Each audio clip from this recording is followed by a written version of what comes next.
ever heard of a revolution where they lock arms, as Reverend Cleage was pointing out beautifully, singing, "We shall overcome"? Just tell me you don't do that in a revolution. You don't do any singing, you're too busy swinging.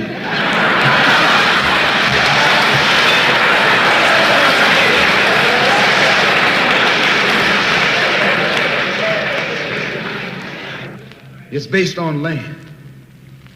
A revolutionary wants land so he can set up his own nation, an independent nation. These Negroes aren't asking for no nation. They're trying to crawl back on the plantation.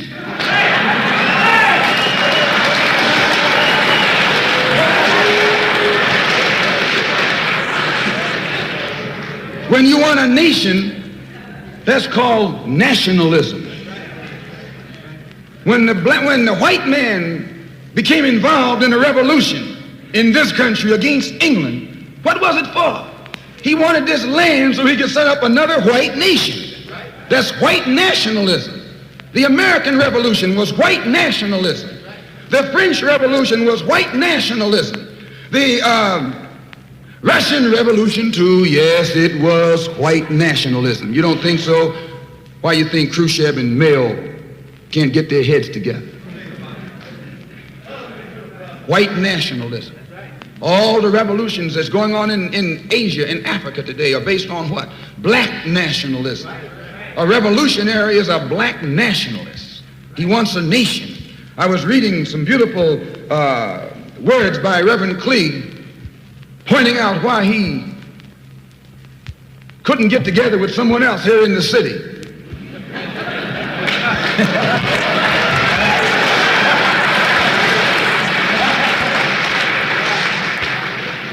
Because all of them were afraid of being identified with black nationalism. If you're afraid of black nationalism, you're afraid of revolution. And if you love revolution, you love black nationalism.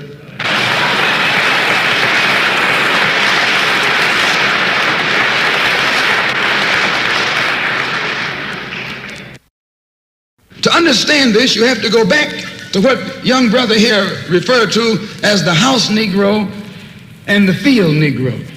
Back during slavery, there was two kinds of slaves. There was the house Negro and the field Negro. The house Negro, they lived in the house with master. They dressed pretty good. They ate good because they ate his food, what he left. They lived in the attic or the basement, but still they lived near their master. And they loved their master more than the master loved himself. They would give their life to save their master's house quicker than the master would. The house Negro, if the master said, "We got a good house here," the house Negro said, "Yeah, we got a good house here." Whenever the master said "we," he said "we." That's how you can tell a house Negro. If the master's house caught on fire, the house Negro would fight harder to put the blaze out than the master would. If the master got sick, the house Negro would say, "What's the matter, boss?" "We sick, we sick."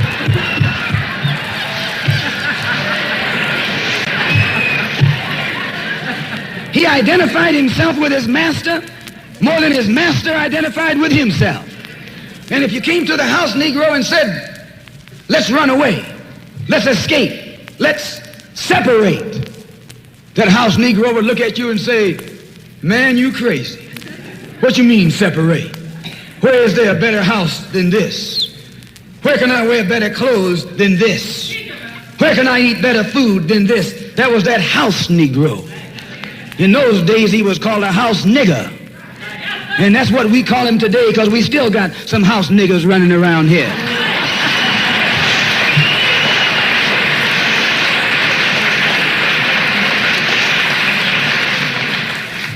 This modern house Negro loves his master. He wants to live near him. He'll pay 3 times as much as the house is worth just to live near his master. And then brag about, "I'm the only Negro out here."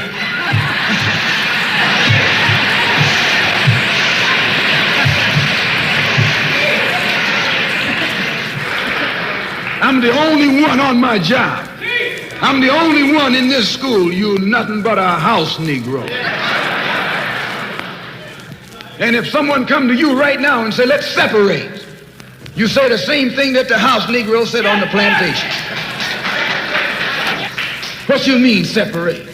From America? This good white man? Where you gonna get a better job than you get here? I mean, this is what you say.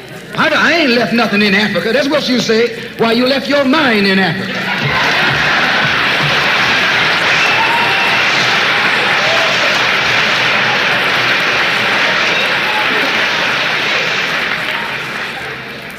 On that same plantation, there was the field Negro. The field Negro, those were the masses. There was always more Negroes in the field than there was Negroes in the house. The Negro in the field caught hell. He ate leftovers. In the house, they ate high up on the hog. The Negro in the field didn't get nothing but what was left of the insides of the hog. They call them chitlins nowadays. In those days, they call them what they were, guts. That's what you were, a gut eater. And some of you all still gut eaters.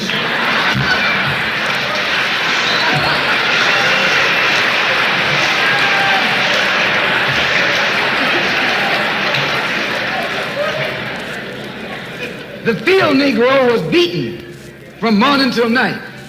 He lived in a shack, in a hut. He wore cast-off clothes. And he hated his master. I say he hated his master. He was intelligent. That house Negro loved his master. But that field Negro, remember, they were in the majority. And they hated the master. When the house caught on fire, he didn't try and put it out. That field Negro prayed for a wind, for a breeze. When the master got sick, the field Negro prayed that he died. If someone come to the field Negro and said, let's separate, let's run, he didn't say, where are we going? He said, any place is better than here.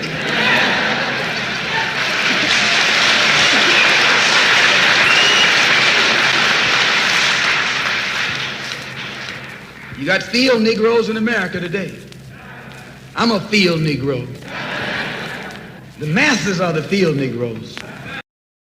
The struggle against the bourgeoisie in the underdeveloped countries is far from being simply theoretical. It is not a question of deciphering the way history has judged and condemned it.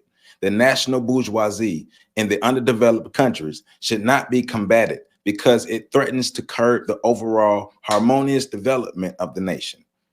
It must be resolutely opposed because literally it serves no purpose. Mediocre in its winnings, in its achievements, and its thinkings, this bourgeoisie attempts to mask its mediocrity by ostentatious projects for individual prestige, chrome-plated American cars, vacations on the French Riviera, and weekends in neon-lit nightclubs.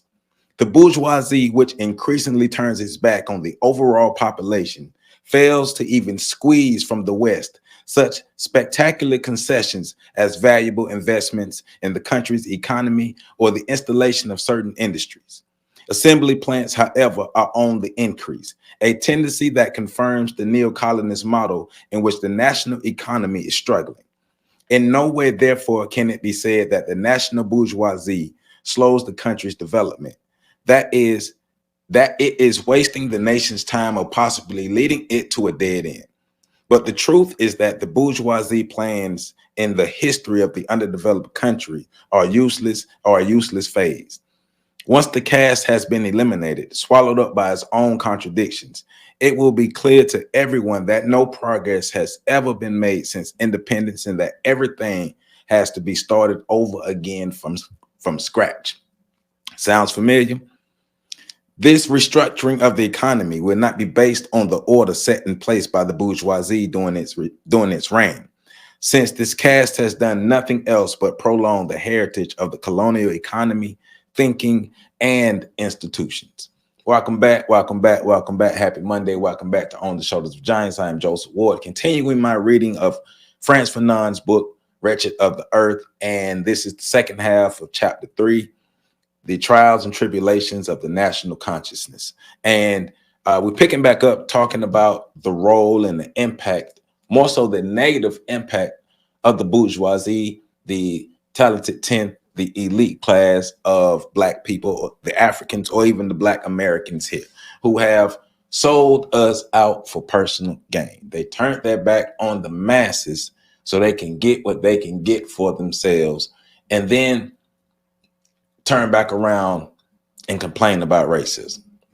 Well, you helped it grow. You helped it manifest. You helped it transform. You helped it get more entrenched into the system, into this country. You stepped on your own people for personal gain. The bourgeoisie. Who are our leaders, and why are they our leaders? Are they our leaders because we made them leaders, or we leaders because the white folks said that they were leaders? Right? One of our main issues is the masses. We don't understand our power as masses, and we are powerless because of our mindsets.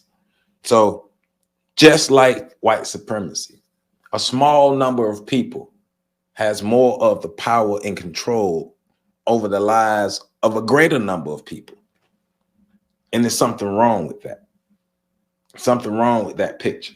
Something wrong with that picture. Something wrong with the masses not understanding that power. But the masses don't understand the power because of the conditioning.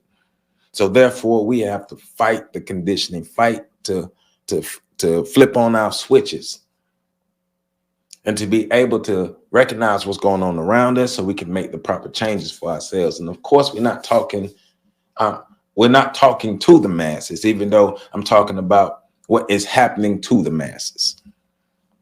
And we're not talking to the masses because we understand by now that the masses will not wake up. But for those who are tuning in, for those this resonates with, if your switch is not already on, it's high time for your switch to come on, or your switch will come on within time, and you will be able to see. Once you put the glasses on, you can't take them off. Once you see what's going on, you can't go back. But the thing is to not just remain angry. What are we going to do different to better our situation? We're not talking to the masses. We're talking about those who give a damn. What are we going to do different? That's why we're reading this book. That's why we're reading all the books we're reading. What are we going to do different? All right? Because as of right now, our leaders, quote unquote leaders, are leading us down a dead end. Our leaders are leading us back into the burning buildings. We've gone back into the burning buildings that Dr. King said that he feared that he led us into. The leaders after King, the Jesse Jacksons, the Al Sharptons, and other like the elite and all the other bourgeoisie class of people who's supposed to be our leaders, the Boule and everybody who's supposed to be the voices for us, who stand up for us, who advocate for us. You're advocating for people that you don't even know. Because remember, in the first half of this, in last video, we talked about this bourgeoisie representing a class of people that they have no real connection with because they have alienated themselves from the masses. So they are not speaking from the true voice of the masses. They're speaking of what they said the masses need. You never came and asked the masses what they need. You told the masses, matter of fact, you didn't even tell the masses what they need. You told the colonizers what the masses need. Something wrong with that picture, but you did it all for personal gain. That's why you did it. You did it for personal gain. You did it so you could better position yourself within white society, and then create more opportunities for yourself and try to capitalize off those opportunities. Never with the intention of empowering the masses, only empowering your pockets and empowering your view in the eyes of the white people that you want love from. That's why we need new leaders. But the masses, we have to recognize our power. So let's jump back into it. Last part of page 120, because I'm picking up on 120, page 120, and going to page 144. Page 121 to page 144 for this video. It is that much easier to neutralize the bourgeoisie class since As we have seen, it is numerically, intellectually, and economically weak. In the colonized territories after independence, the bourgeoisie caste draws its main strength from agreements signed with the former colonial power. Listen now, the national bourgeoisie has an even greater chance of taking over from the colonist oppressor since it has been given every opportunity to maintain its close link with the ex-colonial power. But deep-rooted contradictions shake the ranks of this bourgeoisie, giving the close observer an impression of instability. There is not yet a homogeny of caste. Excuse me, let me say that again. There is not yet a homogeny of caste.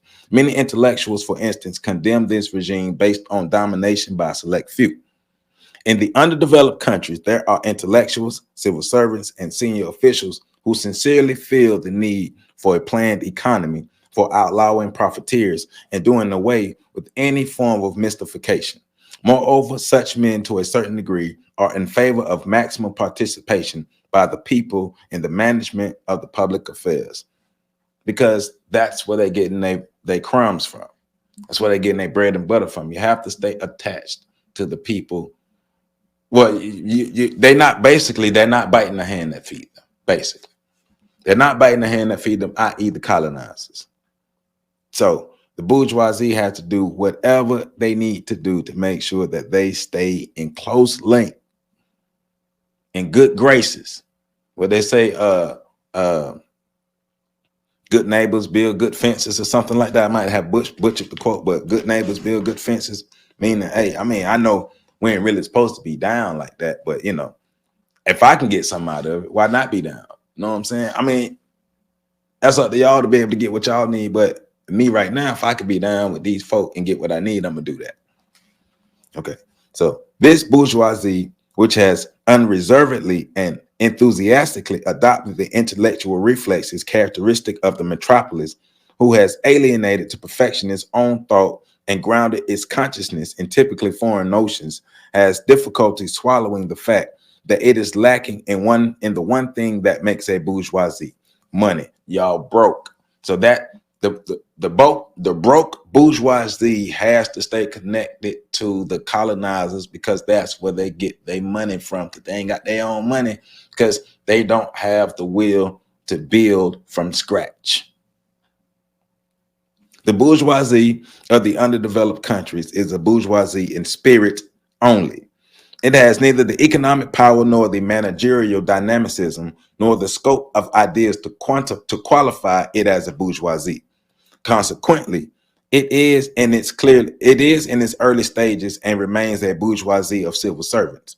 Whatever confidence and strength it possesses will derive from the position it occupies in the new national administration. Given time and opportunity by the authorities, it will succeed in amassing a small fortune that will reinforce its domination. But it will still prove incapable of creating a genuine bourgeoisie society with all the economic and industrial consequences that supposes. So it's a bourgeoisie in ideas, it's a bourgeoisie in proximity, it's a bourgeoisie in class and caste, it's a bourgeoisie in privilege, and the privilege not coming from black power, the privilege coming from proximity to whiteness. Because remember, he's saying this is the bourgeoisie class with no money. Usually what makes a class of people bougie? Money. But these people have no money. But what they do have as currency is more than the other groups have. But the other groups don't want that type of currency, because that's not real currency. It's more of indebtedness. It's more of debt, rather. It's more of debt than currency, because you are doing the bidding. We will do these things for you if you do these things for us, the quid pro quo. So in order for us to give you the crumbs off of our table, you must structure your government in a way that favors us and make sure that we still receive the lion's share of whatever you all are producing and whatever you have, so you all can remain poor and always remain dependent upon me. So, I mean, if you owe me, I'll never be broke, right? Because you're going to always have to pay me. So I'll never be broke, because you're going to always be in a position to have to need me. Thank your bourgeoisie class, though. You know, shout out to the bougie people for making sure we stay indebted to the white folk. The national bourgeoisie from the outset is geared toward intermediate activities. Its power base lies in the business sense and petty trading, in its capacity to grab commissions. It is not its money that is working, but its sense of business. It does not invest and cannot achieve that accumulation of capital needed for the formation and expansion of an authentic bourgeoisie. At this rate, it will take centuries for it to set up the rudiments of industrialization. In any case, it will come up against the implacable opposition of the former metropolis, which will have taken every possible precaution in the framework of the neo-colonist agreements. Once again, grabbing for crumbs. Grabbing for crumbs. So even in that quest for power, they've strapped themselves and put themselves, like we said last video, put themselves between the rock and the hard place. And they put themselves in that hard place because of their selfish nature and the things that that they felt and empowered them as individuals rather than the masses of Black people. Because remember, we have the bourgeoisie, you have the nationalists, and you have the masses. But the fact that all three groups, you have three groups, you have a fracturing of the people is a problem, because the whole idea of nationalism is to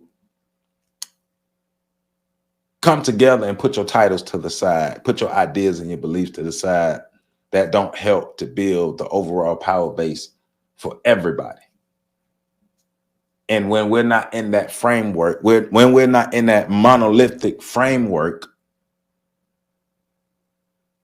we're less powerful.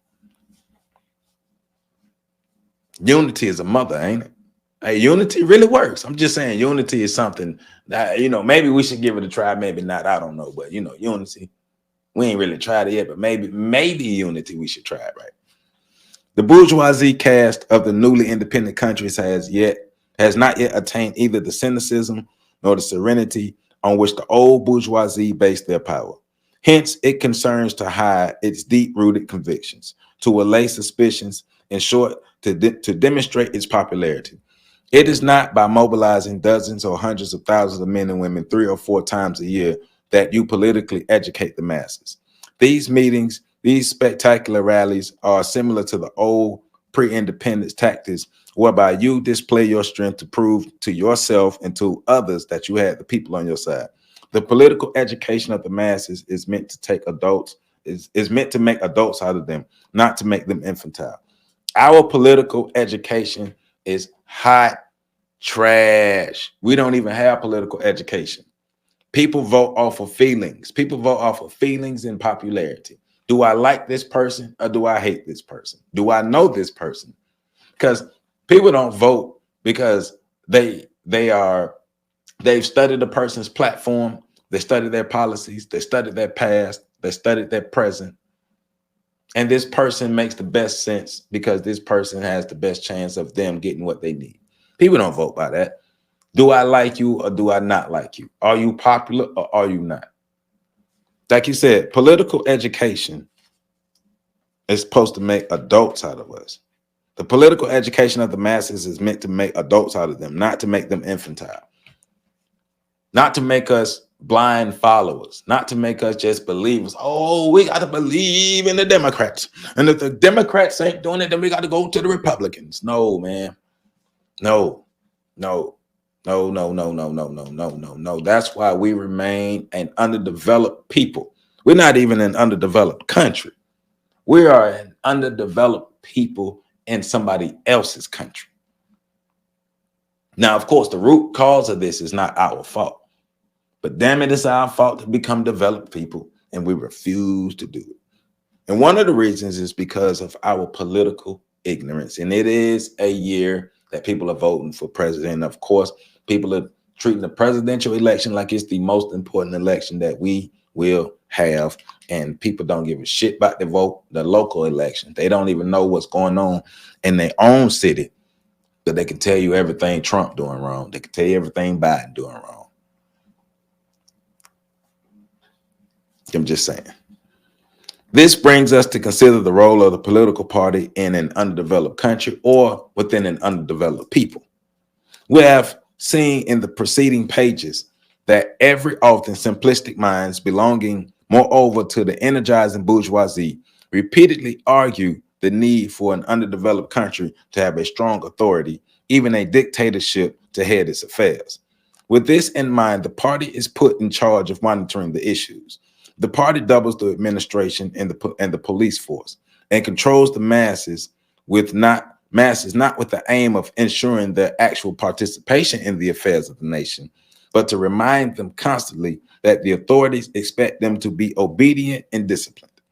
This dictatorship, which believes itself carried by history, which considers itself indispensable in the aftermath of independence, in fact symbolizes the decision of the bourgeoisie caste to lead the underdeveloped country, at first with the support of the people, but very soon against them. The gradual transformation of the party into an intelligence agency is indicative to that the authorities are increasingly on the defensive. The shapeless mass of people is seen as a blind force that must be constantly held on the leash, either by mystification or fear instilled by police presence. The party becomes a barometer of intelligence service. The militant becomes an informer. He is put in charge of punitive missions against the villages. Embryonic opposition parties are eliminated at the stroke of a baton or in the hail of stones. Opposition candidates see their houses go up in flames. The police are increasingly increasingly provocative.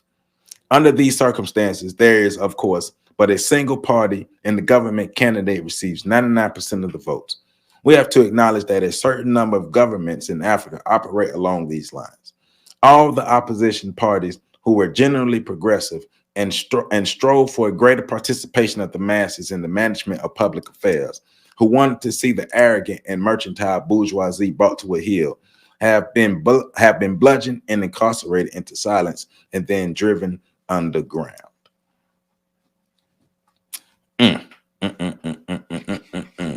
But one of the main points in this, he says, the gradual transformation of a party into an intelligence agency is indicative that the authorities are increasingly on the defensive.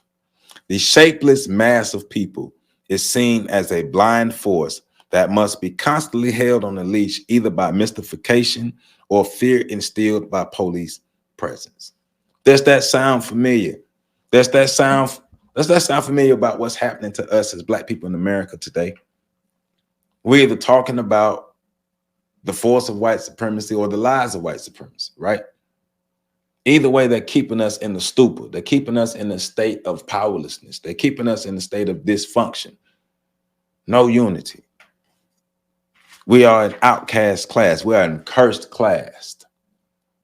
We're supposed to be oppressed forever. They brought us here as laborers, and we continue to operate as laborers. We are the most victimized victims of all victimhood.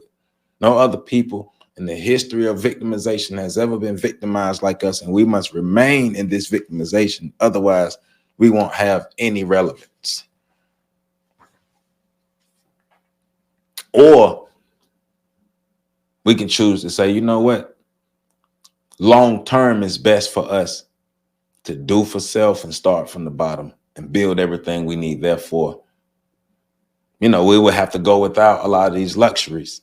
But in the end, we will have the power.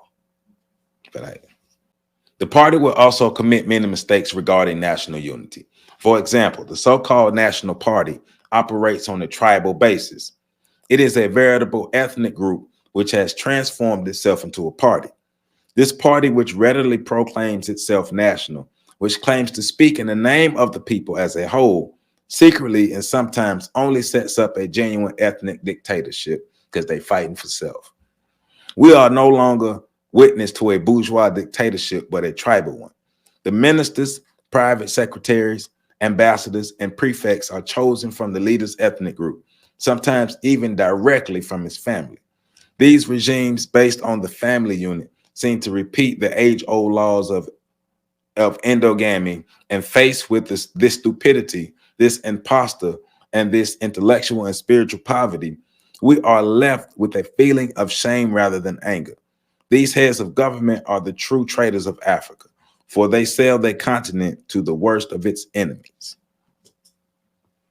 Hey, man, we want what we want, and we're going to get what we want, and we're going to do what we need to do to get what we want, and we'll sell y'all a lot. Yeah, me and my people, I mean, we know we all like fighting for this revolutionary stuff, and, you know, we supposed to be like, you know, like fighting against these colonizers and oppressors to make sure that we can all be free. But, you know, me and my family got to get mine. You know, me and my people got to get mine. So, I mean, we fighting for y'all. Like, we fighting for everybody. But, like, you know, the definition of everybody sometimes don't mean everybody. Sometimes it only means my people. That everybody can be my people, but everybody don't necessarily have to be everybody. But we fighting for everybody. Like, but verbally, like if you look at it like from a literal or a verbal sense, you know, verbally we fighting for everybody. Like, we'll verbalize that we fighting for everybody, but then, you know, like theoretically or ideally, you know, everybody is like all black people, you know, because we like proclaim to be the leaders of all black people, you know what I'm saying? But like everybody in this sense, because context matters, right? So everybody in this sense is like my people, just like my immediate family, my friends, my folk that you know that I'm messing with. But you know, it's everybody if you think about it right, though, you know. We have many times indicated the very often detrimental role of the leader. Let's listen up. This is because in certain regions, the party is organized like a game whose toughest member takes on the leadership. Sound familiar, Haiti? The leader's ancestry and powers are readily mentioned, and in a knowing and slightly admiring tone, it is quickly pointed out that he inspires awe in his close collaborators. In order to avoid these many pitfalls and persistent battle has to be waged to prevent the party from becoming a complaining instrument in the hands of a leader. Leader comes from the English verb to lead, meaning to drive in French. The driver of a people no longer exists today. People are no longer a herd and do not need to be driven. If the leader drives me, I want him to know that at the same time I am driving him. The nation should not be an affair run by a big boss. Hence the panic that grips government circles every time one of their leaders fall ill, because they are obsessed with the questions of succession. What will happen to the country if the leader dies?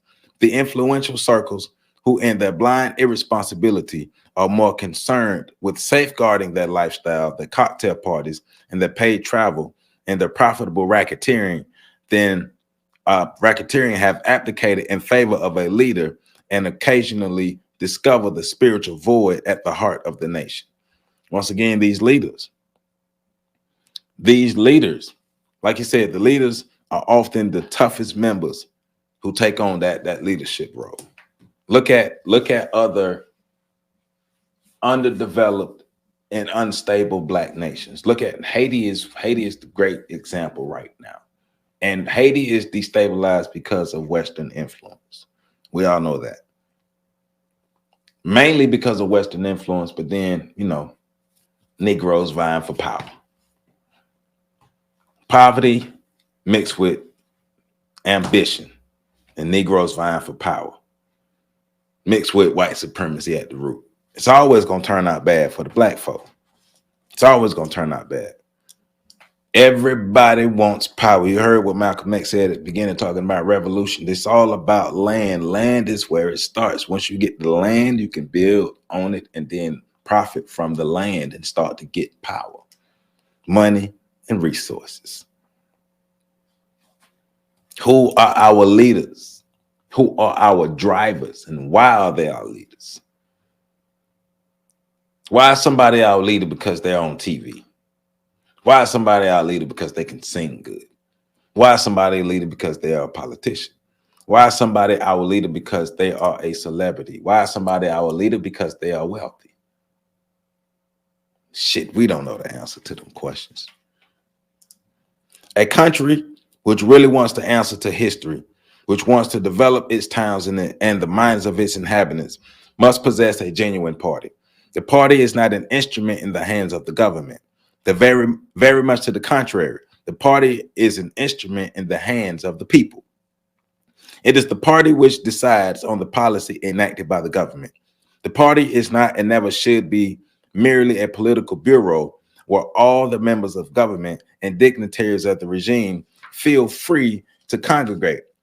Alas, all too often, it is the party which makes up the entire political bureau, and its members reside permanently in the capital. In an underdeveloped country, the leading party members should flee the capital like the plague. Listen to this. With the exception of a few, they should reside in the rural areas. Centralizing everything in the capital should be avoided. No administrative pretext can justify the bustle of the capital area of the capital already overpopulated and overdeveloped compared to the 9/10 of the territory. The party must be decentralized to the limit. This is the only way to receive regions that are dead, the regions that have not yet woken up to the life. And he's talking about these underdeveloped countries. Instead of using the same capital that the colonists use, they should use a different capital, because you're trying to reach the masses. The whole goal of the revolution or to empower the underdeveloped country is you got to reach the masses. You got to reach the people.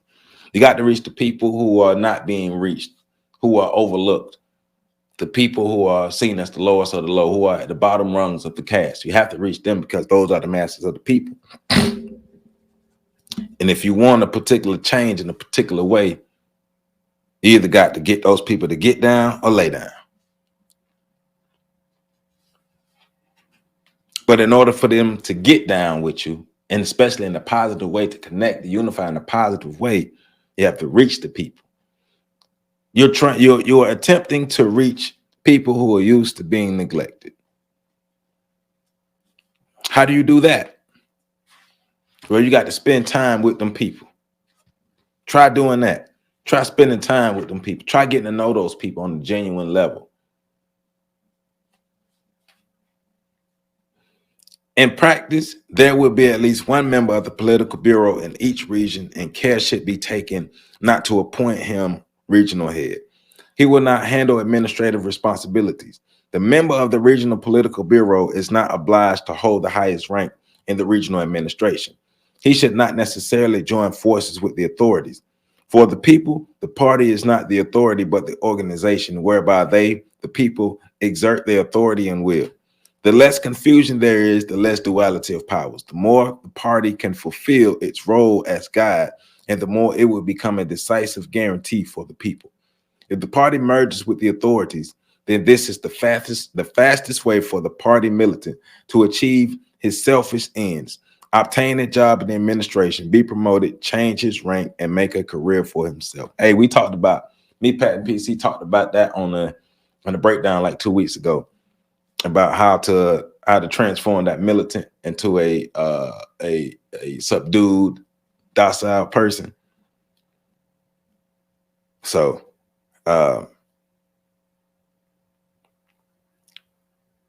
because once again, like you said, if the party merges with the authorities, then this is the fastest way for the party militant to achieve his selfish ends. There's a lot of people out here with selfish ends. So they go, i.e. get government jobs, get jobs in corporate America. And once they get these government or corporate America jobs, they're no longer the militants that they were, because they had to grow up, right? In the underdeveloped countries, however, we must increase our contacts with the rural masses. We must apply a national policy, i.e. a policy specifically aimed at the masses. We must never lose contact with the people who fought for their independence and a better life. Instead of delving into their diagrams and statistics, indigenous civil servants and technicians should delve into the body of the population, what I said earlier. They should not bristle every time there is a mention of an assignment in the interior. One should no longer hear their young wives threaten to divorce their husbands if they cannot manage to avoid a rural posting. Hence, the party's political bureau should give priority to the disinherited regions, and the artificial and superficial life of the capital, grafted onto the national reality like a foreign body, should occupy as small a place as possible in the life of the nation, which, on the contrary, is fundamental and sacred. Talked about that earlier. In an underdeveloped country, the party must be organized in such a way that it is not content merely to stay in touch with the masses, but the party must be the direct expression of the masses. The party is not an administration with the mission of transmuting government orders. It is the vigorous spokesperson and the incorruptible defender of the masses. In order to arrive at this notion of party, we must first and foremost rid ourselves of the very Western, very bourgeois, and hence every disparaging idea that the masses are incapable of governing themselves. Experience has proven, in fact, that the masses fully understand the most complex issues. One of the greatest services the Algerian Revolution has rendered to Algerian intellectuals was to put them in touch with the masses, to allow them to see the extreme, unspeakable poverty of the people, and at the same time witness the awakening of their intelligence and the development of their consciousness. Once again, you're speaking for people and about people. You have no idea who they are, how they exist, why they exist, what drives them, what motivates them, what talents they have, what dreams they have, what they can and can't do. You just see them through the eyes of your oppressors, and then you assume from there. But you're supposed to be leaders. Y'all ain't leading us. They haven't led us anywhere. But at the same time, we haven't taken our power. We haven't realized that we have more power than what we have as masses. All we know is they selling us out, but we're allowing them to sell us out as well. We got more power than we think. The masses have more power than what we think. The masses are greater than what we think. That's what he's saying. Of course, if we choose to use a language comprehensible only to the law and economics graduates, it will be easy to prove that the masses need to have their life run for them. But if we speak in plain language, if we are not obsessed with a perversive determination to confuse the issues and exclude the people, then it would be clear that the masses comprehend all the finer points in every artifice and artifice. Resorting to technical language means you are determined to treat the masses as uninitiated. Such language is a poor front for the lecturer's intent to deceive the people and leave them on the sidelines. Languages endeavor to confuse in a mass behind which looms an even greater undertaking to dispose. The intention is to strip the people of their possessions as well as their sovereignty. You can explain anything to the people provided you really want them to understand. And if you think they can be dispensed with that to the contrary, they will be more of a nuisance to the smooth running of the many private and limited companies whose aim is to push them further into misery than there is more to be said. And he's right there. So he's saying, instead of using straight up plain language to talk to these people and tell them what's going on and build a connection and report these people, you talk to these people with your bourgeoisie ACT letters and your way of speaking that is not needed in this situation. Just talk plain. You're talking in a way that you cannot connect with the everyday person. And because you cannot connect with the everyday person, you perceive them as people who need you to think for them. You perceive them as people who are less intelligent. You perceive them as people who don't get it. No, they get it better than you do. But the problem is you're speaking in a language that you would normally speak to your oppressors rather than speaking to these people in the everyday language that they speak, that you used to speak before you decided that these white jewels and these white trinkets were more important than just black liberation. So, you know. On the basis of this experience, it was explained to the people how the laws of economics function, taking concrete examples. The accumulation of capital turned from the theory into a very real and topical mode of behavior. The people understood how one can get rich from a business and expand it. It was only then that the peasants recounted how their grocer lent them money at usurious rates. Others recalled how he had driven them from their land and how they had gone from being landowners to laborers. The more the people understand, the more vigilant they become. The more they realize, in fact, that everything depends on them and that their salvation lies in their solidarity, in recognizing their interest and identifying their enemies. The people understand that wealth is not the fruit of labor, but the spoils from an organized protection racket. The rich no longer seem respectable. The rich no longer seem respectable men, but selfish eating beasts, jackals and ravens who swallow in the blood of the people. Moreover, the political commissioners had to rule that nobody would work for anyone else. The land belongs to those who work it. This is a privilege which through an information campaign has become a fundamental law of the Algerian Revolution. The peasants who employed agricultural laborers had been obliged to distribute land shares to their former employees. You talk to me in plain English like I can understand, and I can give you what you need. But the fact that you are not talking to me in this way lets me know that you intend to continue to oppress me.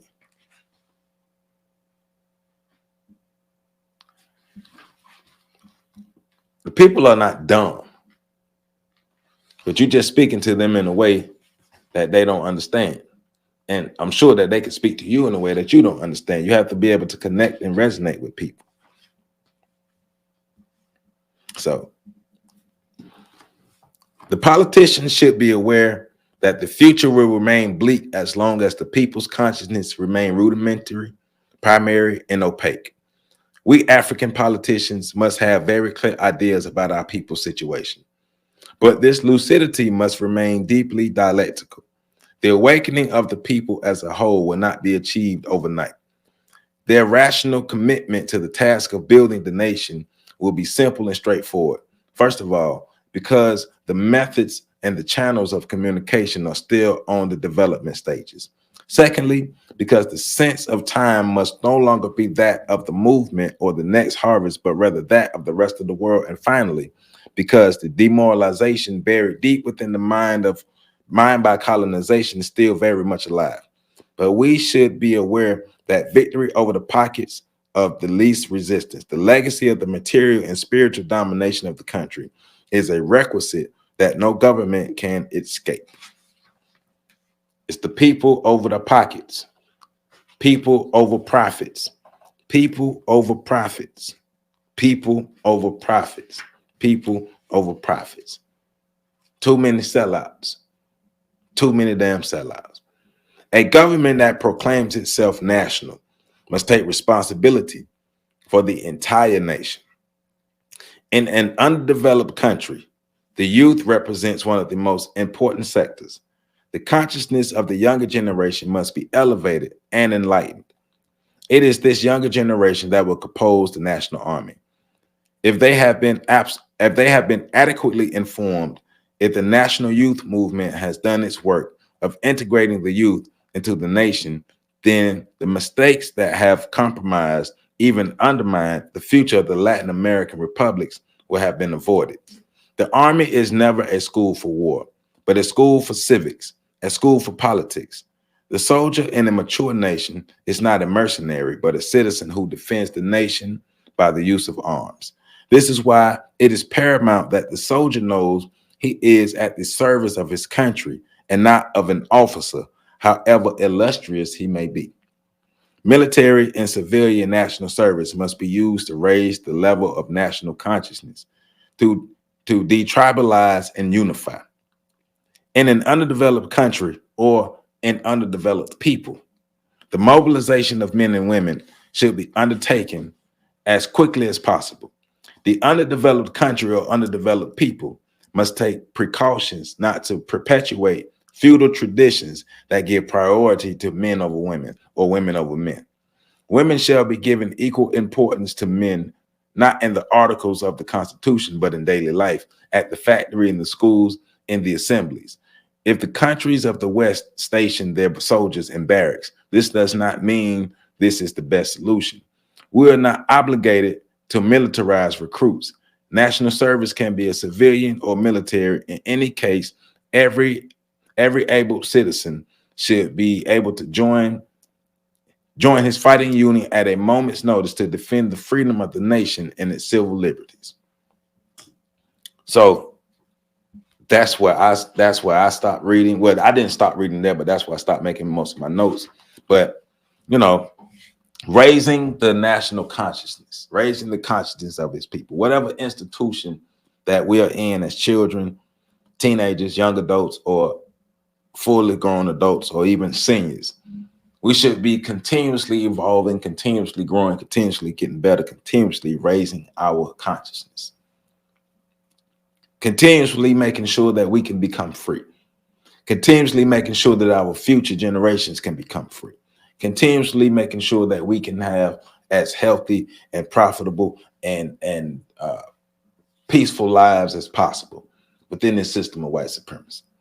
Until we defeat the system of white supremacy as a whole, we still have to make sure that we are able to self-actualize, we're able to build, we're able to grow, we're able to become a unified, powerful people. I know we are behind enemy lines, but the question is, are we going to continue to allow that to stop us from becoming who we know we are supposed to become? Because, you know, the challenge is on ourselves. Like I read, it is the masses. It's the mindset of the masses that is keeping the masses from realizing their power. The masses have way more power than they realize. But they allow the influence, education, the programming of their oppressors to dictate how they see themselves. They see themselves as powerless because the oppressors tell them that they are powerless. The bourgeois tell them that they're powerless. So they believe they're powerless, but the power lies in the masses. Now, will we make now translating that to America now, will we wake our masses up? But critical masses of people. It's time for us to do our thing. It's time for us to wake up. It's time for the switch to come on. It's time to do something different. Because remember, if everybody's saying America's going to fall, we ain't got our shit together. We falling with it because we are dependent upon America. So we falling with it. So we better get our shit together if America is truly falling, or we're done for. Black America will be no more. If America falls, Black America will be no more. We need new, better leaders who care about the people over their pockets. People over profits. People over profits. People over profits. So once again, that was chapter 3. Trials and Tribulations of National Consciousness. And it ended on page 144. So for the next video on national culture, we'll go from page 145 to 180. On national culture from page 145 to 180. Hit that like button, hit that like button, hit that like button, comment, subscribe, share. Make sure you get your copy of Wretched of the Earth. If you haven't, the link is in the description for you to get your copy. Continue to support this channel, to support the information. I appreciate you all. I'm going to continue to put the information out. I know I'm not responding to all the comments. It's just a time thing, and it's a lot of comments, but I see y'all comments. Keep commenting because I see y'all comments. I'm reading the comments. I just don't have enough time to respond to the comments like I want to. So if I don't get to your comment in a timely fashion, I do apologize. But I do see comments now. I'm reading comments. But I like to respond to comments verbally. So, but just to let y'all know, I am seeing y'all comments. So please keep commenting. Please keep interacting with the videos and keep it coming. Thank you for everybody for the cash apps who are sending the cash apps. Thank you. I don't know if you want to be named or not, but thank you to everybody who was sending the cash apps. Please, please, please. Just thank you for thinking of me and supporting me. So I appreciate all of you.